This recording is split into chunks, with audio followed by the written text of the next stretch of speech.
우리 새벽에 함께 나눌 말씀은 마가복음 15장 21절에서 22절까지의 말씀, 신약성경 82페이지입니다. 마가복음 15장 21절에서 22절까지의 말씀입니다. 마가복음 15장 21절에서 22절까지의 말씀 제가 읽겠습니다. 마침 알렉산더와 루포의 아버지인 구레네 사람 시몬이 시골로부터 와서 지나가는데 그들이 그를 억지로 같이 가게 하여 예수의 십자가를 지우고 예수를 끌고 골고다라 하는 곳, 번역하면 해골의 곳에 이르러. 아멘. 우리가 한 나라를 보면은 한 나라에 몇 개의 기념일들이 있습니다. 우리나라 같은 경우에는 3.1절이 있고 현충일이 있고 제헌절이 있고 또한 광복절이 있습니다. 이처럼 이러한 기념일이 있는 것은 우리가 1년 내내 생각하면 참 좋지만은 특별히 그 기념일이라도 어떤 나라를 위한 순국 선열들이나 혹은 나라의 존재 가치나 혹은 나라에 대한 여러 가지 기억되는 순간들을 다시금 되새기자는 의미로 그러한 기념일들을 만드는 것입니다. 이건 개인도 마찬가지입니다. 아무리 우리가 서로가 친숙해지고 친밀해지더라도 여러 가지 기념일들을 지킨다는 것은 다시 한번 서로에 대한 사랑과 또한 애틋함을 기억하는 것입니다. 생일이 그러하고 또한 결혼기념일이 그러하고 또한 가족의 여러 축하할 날들이 또한 그러한 것 같습니다. 이건 우리 기독교 절기도 마찬가지입니다. 우리 기독교 안에는 몇 개의 절기들이 있습니다. 대표적으로 부활절이 있고 또한 고난주간이 있고 추수감사절이나 혹은 성탄절이 있습니다. 우리가 1년 내내 우리가 예수의 오심을 기억하고 또한 우리가 예수의 죽으심을 기억하며 또한 그 부활을 축하한다면 참 좋겠지만은 우리가 이것을 1년 내내 항상 마음에 새기는 것이 결코 쉽지는 않습니다. 그래서 우리가 이러한 교회의 절기를 통해서 다시 한번 우리가 기억하고 상기하고 또한 기념하자라는 의미를 담고 있는 것입니다. 오늘부터 3일 동안 우리는 고난주간 새벽 기도회를 드리게 되었습니다. 그리고 이 3일 동안 우리는 한 가지 주제로 말씀을 나누려고 합니다. 그 주제는 바로 십자가 주변의 새 사랑입니다. 우리는 3일 동안 하루 날마다 한 명씩 우리가 살펴보려고 합니다. 그중 이 십자가 사건에 있어서의 어찌 보면은 첫 번째 인물이라고 말할 수 있는 바로 구레네 사람 시몬을 통해서 우리의 삶에 어떻게 하면 적용되는지를 함께 나누려고 합니다. 예수님께서 십자가에서 죽으시고 사흘 만에 부활했을 때 이 예루살렘은 크게 시끄러웠습니다. 왜냐? 죽은 자가 부활했다라는 소식이 퍼지기 시작했기 때문입니다. 특별히 예수를 죽이고자 모의하였던 바리새인들이나 서기관들에게 예수의 부활은 너무 치명적이었습니다. 그래서 어떻게 해서든 예수의 부활을 덮고자 노력을 했습니다. 그런데 이것이 쉽지가 않았습니다. 왜냐? 부활한 예수를 목격한 사람이 무려 500명에 이르렀기 때문이었습니다. 그러자 이처럼 많은 부활의 증인이 나타나자 이러한 바리새인들과 서기관들 또한 로마의 관료들은 이제는 다른 프레임을 적용시키려고 애를 쓰기 시작했습니다. 그게 무엇이냐? 부활을 부인할 수 없다면 차라리 죽음을 부인하자는 것이었습니다. 즉 예수가 죽지 않았다. 우리가 예수가 죽은 줄 알고 무덤에 가뒀는데 아니더라. 알고 봤더니 예수가 죽지 않은 채로 무덤에 있었기 때문에 부활도 아니었다라고 거짓 프레임을 씌우는 것이었습니다.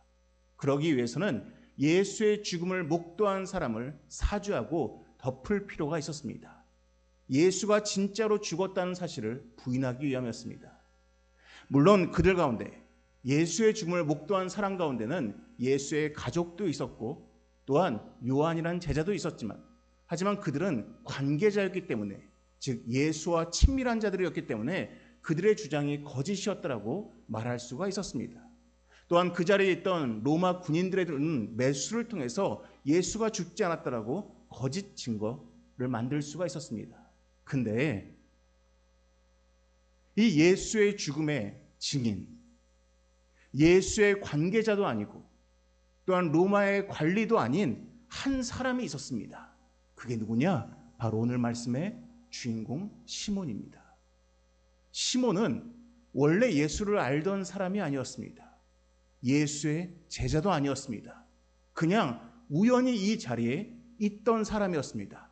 근데 이 사람은 골고다 언덕까지 올라가서 예수의 죽음을 끝까지 목격한 죽음의 증인이었습니다. 그래서 앞을 보시면은 마태복음 27장 32절, 누가복음 23장 26절, 그리고 오늘 본문에 마찬가지로 이 세 개의 본문에서는 이 시몬이란 이름을 다 기록하고 있습니다. 어느 한 군데도 이름을 빠뜨리지 않았습니다. 이 세 군데의 본문 모두가 시몬이란 이름을 명확하게 기재하고 있습니다. 왜냐? 시몬은 굉장히 중요한 죽음의 증인이었기 때문입니다. 예수의 제자도 아니고 로마의 관리도 아닌 정말로 어느 순간 갑자기 등장하여서 예수의 죽음을 끝까지 목도한 증인이었기 때문에 이 복음서의 저자들은 이 시몬의 이름을 전부 다 기록하고 있는 것이었습니다. 근데 그렇다면 이 시몬은 어떻게 해서 이처럼 중요한 예수의 죽음의 증인이 되었겠습니까? 오늘 본문과 또한 앞서 보여드렸던 마태복음과 누가복음의 본문을 통해서 우리가 알 수 있는 몇 가지 사건들이 있습니다. 먼저는 이 시몬의 고향은 구레네였습니다. 구레네는 지금의 북아프리카 리비아의 수도인 트리폴리 근방이 바로 과거의 구레네였습니다. 이 구레네라는 도시는 예루살렘으로부터 약 1548km가 떨어진 굉장히 먼 거리에 있는 중대형 도시였습니다. 그런데 이 구레네 사람 시몬이 예루살렘으로 올라왔습니다. 왜냐? 유월절을 지키기 위함이었습니다.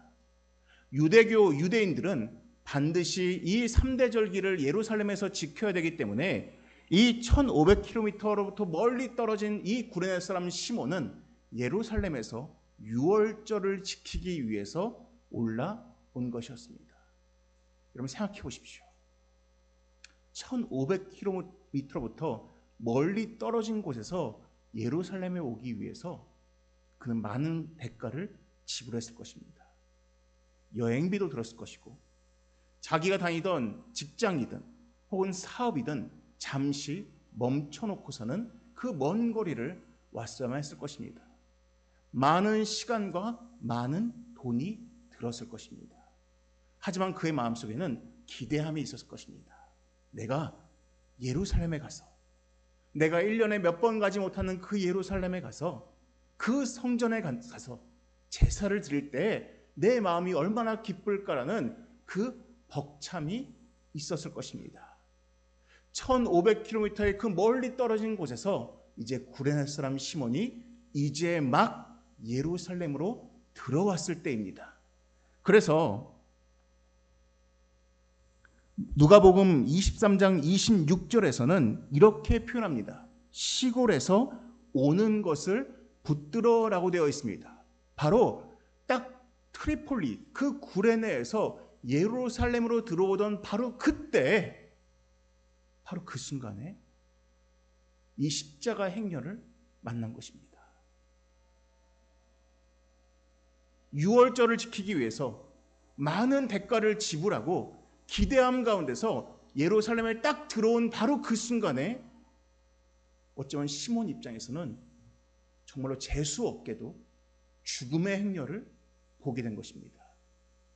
한 죄수가 십자가를 짊어지고 가고 그 주변에 많은 사람들이 예수를 향해서 비방하고 또 어떠한 여인들은 울면서 정말로 기쁨이 가득한 그 마음 가운데 이 염려와 마음의 괴로움과 심란함을 던져주는 그 장면을 목도하게 된 것이었습니다. 근데 갑자기 한 로마 군인이 그 구레네 사람 시몬을 지목합니다. 저는 이 장면이 좀 의아했습니다. 아니 거기엔 굉장히 많은 사람들이 있었을 텐데 왜 하필 시몬이었을까? 여러분 우리가 알지만은 아무리 똑같은 한국 사람이어도 이렇게 미국에서 어렸을 때부터 먹고 자란 사람들은 한국 사람이라 할지라도 좀 체형이 다른 것을 우리가 자주 접할 때가 있습니다. 똑같은 혈통이어도 외국에서 어렸을 때부터 오래 산 사람들은 뭔가 분위기나 체형이 다를 때가 많이 있습니다. 이건 뭐 제 개인적인 생각이지만은 이 구레네 사람 시몬도 이름 앞에 구레나라는 것이 붙여 있는 거 보니까 어렸을 때부터 구레네에서 태어나서 자랐음을 알 수가 있습니다. 분명 유대인이긴 하지만은 외국물을 굉장히 오래 먹고 산 사람임을 알 수가 있습니다. 어쩌면 그래서 그런지 이 로마 군인이 그 시몬이 눈에 확 띄었던 것 같습니다. 그리고 그에게 십자가를 대신 지라고 이야기를 합니다. 십자가의 무게는 80kg입니다. 골고다는 언덕 꼭대기에 있습니다. 기대함과 벅참과 수많은 대가를 지불하고 1500km를 걸어서 여기까지 딱 왔는데 자기에게 부여된 것은 어쩌면 그의 심정 가운데서 너무나 재수없는 순간, 너무나 맞닥뜨리기 싫은 순간, 너무나 피하고 싶은 순간이었습니다. 그래서 마태, 누가, 마가복음은 이때의 상황들을 이렇게 표현합니다. 마태복음에서는 이렇게 이야기합니다. 십자가를 억지로 지어가게 하였더라. 누가복음은 이렇게 이야기합니다. 오는 것을 붙들어 그에게 십자가를 지워라고 되어 있습니다. 또한 마가복음에서는 억지로 같이 가게 하여라고 되어 있습니다. 어느 본문에서도 시몬의 자발적인 노력은 보이지 않습니다. 어디에도 시몬의 기쁨은 드러나 있지 않습니다. 다 억지로 하거나 붙들거나 온 십자가를 지웠다라고 말하고 있는 것입니다. 그럼 여러분 가운데도 살면서 그럼 이러한 순간들이 있지 않으십니까? 이 구레네 사람 시몬처럼 여러분들이 대가를 지불합니다. 때론 노력을 지불하고 때론 재정을 지불하고 때론 많은 감정을 지불하여서 정말로 여러분들이 원하던 그 순간을 딱 맞닥뜨리게 되는 순간이 있습니다. 이젠 다 왔다 싶은 순간이 있습니다. 근데 그 순간 갑자기 예기치 못한 어려움을 만났을 때, 내가 맞닥뜨리기 싫은 순간들을 경험했을 때 여러분들 마음이 어떠했습니까? 왜 나에게 이런 순간이 왔을까? 혹은 왜 저 사람은 나를 이렇게 힘들게 하라는 여러분 그러한 원망의 순간이 있지 않았습니까? 분명히 내가 이 지점만 통과하면은 정말로 나에게 좋은 순간만 가득할 것 같은데 딱 그 순간에 이루었더니 도리어 힘듦과 어려움과 흡사 십자와 같은 그러한 무게가 나를 짓누르는 순간이 있지 않았냐는 것입니다. 시몬이 그러했습니다. 왜 하필 나에게? 왜 하필 지금? 왜 이처럼 나에게 좋은 이 순간에 왜 나에게 어려운 순간이 다가왔을까라는 그러한 괴로움의 순간들이 시몬에게 닥친 것입니다. 근데 여러분, 우리가 마가복음 15장 21절을 읽을 때 여러분들 반드시 여러분 눈에 담아야 되는 한 단어가 있습니다. 그것이 무엇인지 아십니까? 15장 21절을 시작하는 바로 마침이란 단어입니다. 마침. 여러분 이 단어는 성경에서 여러분들 성경을 읽다 보면은 여러분들 굉장히 무심코 지나갈 수 있는 단어지만은 여러분 나중에 꼭 성경을 읽으실 때 마침이라는 단어가 등장할 때 나중에 한번 유의 깊게 읽어보십시오. 마침이라는 단어가 언제 주로 나타나는지 아십니까? 우연을 가장한 하나님의 필연을 표현할 때 마침이라는 단어가 굉장히 자주 등장합니다. 마침 예수께서 그 마을에 가셨더라. 마침 하나님께서 그때 임하셨더라라는 이러한 마침이란 표현은 어떤 하나님의 계획과 연결될 때 자주 나오는 접두사입니다. 여기서도 마찬가지입니다. 여기 나오는 이 마침이라는 표현은 지금 이 상황이 결코 우연이 아니라 하나님의 필연이었음을, 하나님의 계획이었음을 보여주고 있는 것입니다. 이 구레네 사람 시몬 입장에서는 너무나 피하고 싶은 순간이고 맞닥뜨리고 싶지 않은 상황이고 이 십자가를 지고 싶지 않았지만은 하나님에게 있어서 이 시몬이 이 순간을 맞닥뜨린 것은 하나님의 계획이었다는 것입니다. 이건 여러분들도 마찬가지입니다. 여러분들이 아무리 노력하고 애를 썼는데, 여러분들이 많은 대가를 지불했는데, 여러분들이 겪기 싫은 그 순간을 경험했을 때 왜 하필 나에게라는 마음이 들 수 있지만은, 여러분들의 많은 역사를 하나님 앞에 놓고 보면은 그 순간은 마침의 순간이라는 것입니다. 저는 이 본문을 보면은 떠오르는 성경 구절이 있습니다.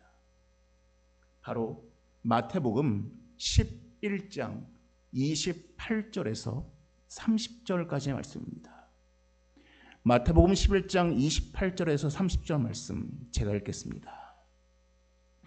수고하고 무거운 짐진 자들아, 다 내게로 오라. 내가 너희를 쉬게 하리라. 나는 마음이 온유하고 겸손하니 나의 멍에를 메고 내게 배우라. 그리하면 너희 마음이 쉼을 얻으리니 이는 내 멍에는 쉽고 내 짐은 가벼움이라 하시니라. 아멘. 여러분, 구레네 사람 시몬이 십자가를 집니다. 시몬은 지고 싶지 않았습니다. 피하고 싶었습니다. 근데 이 구레네 사람 시몬이 짊어진 이 십자가는 마태복음 11장 29절에 나오듯이 이건 하나님께서 부여하신 작은 멍에에 불과했습니다. 감당하지 못할 무게가 아니었다는 것입니다. 하지만 이 구레네 사람 시몬이 이 순간에 그 멍에를 메고 그가 배우게 된 게 있습니다. 예수의 죽음을 보게 되었고, 골고다 언덕에서 예수의 반응을 보게 되었고, 또한 예수가 죽는 순간 어떠한 일들이 벌어지게 되었는지 그 구레네 사람 시몬은 목도하게 된 것입니다.